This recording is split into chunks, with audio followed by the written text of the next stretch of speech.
Albert Einstein was never the kind of person schools love. As a child, he was quiet. Not shy exactly, just distant. He didn't speak much, and when he did, it was slow, careful, as if he was checking every word before letting it out. Teachers noticed him, but not in a good way. They thought he was dull. Some even believed he would never amount to anything. One teacher famously told him he lacked discipline and imagination. Ironically, imagination was the one thing he had too much of. School, for Einstein, felt like a cage. The classrooms were strict. The rules were clear. Sit straight. Memorize facts. Repeat what you are told. Don't question authority. Don't ask why. But Einstein couldn't stop asking why. Not out loud all the time, but inside his head. Why does light move the way it does? Why does time feel different when you're bored or excited? Why must learning feel like punishment? He hated rote learning. He hated exams. He hated being told what to think. And the system hated him right back. He struggled in traditional schools. His grades were uneven.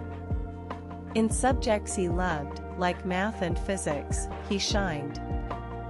In others, he barely survived.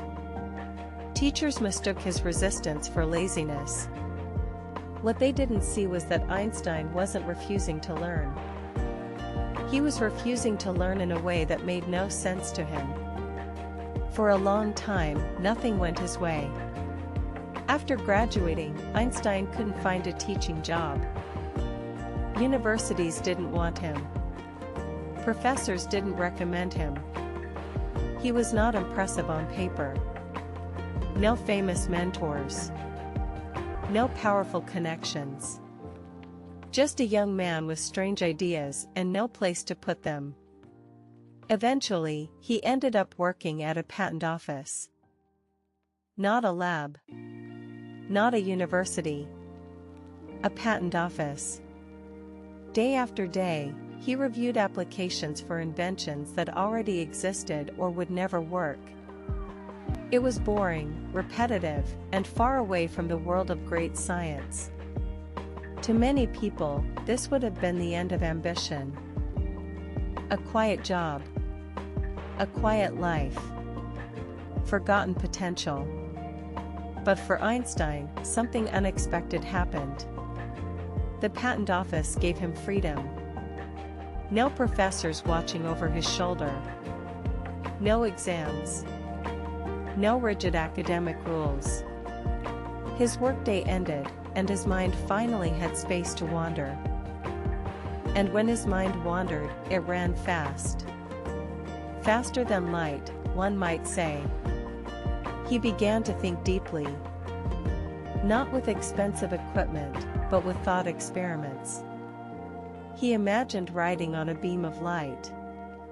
He imagined clocks moving through space. He imagined time stretching and shrinking. These were not ideas the academic system encouraged. They were ideas born from curiosity, not curriculum.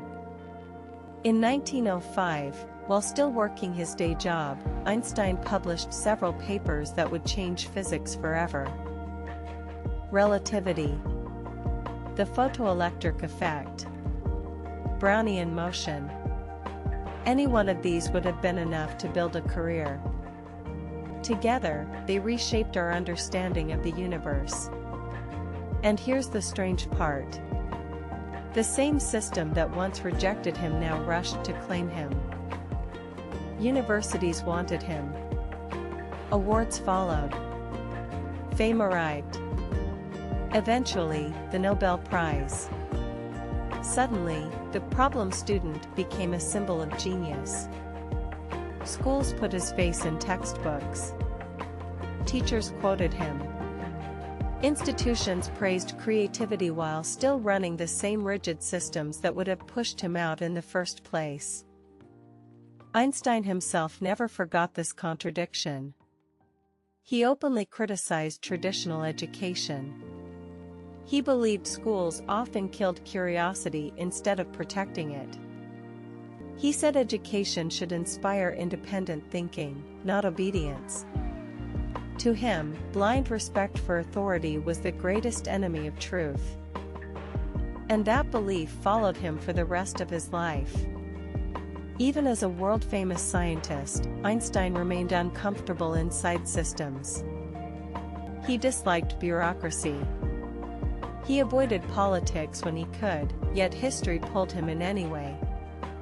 As a Jewish intellectual in Europe, he watched nationalism and hatred rise. When the Nazis came to power, he left Germany and never returned. Again, the system failed him. And again, he walked away. In America, he became a symbol not just of intelligence, but of moral courage. He spoke against war, against racism, against nuclear weapons. He didn't always fit in. He wasn't always welcomed. But fitting in was never his goal. Einstein lived simply. He dressed plainly. He cared little for status. What mattered to him was freedom, the freedom to think, to question, to imagine. And maybe that's the real lesson of his life. Genius is not always loud. Talent is not always rewarded early. And intelligence does not always look good on a report card. More importantly, not every mind is built for every system. Some people thrive in structure. Others suffocate in it. Some need clear paths. Others need open space.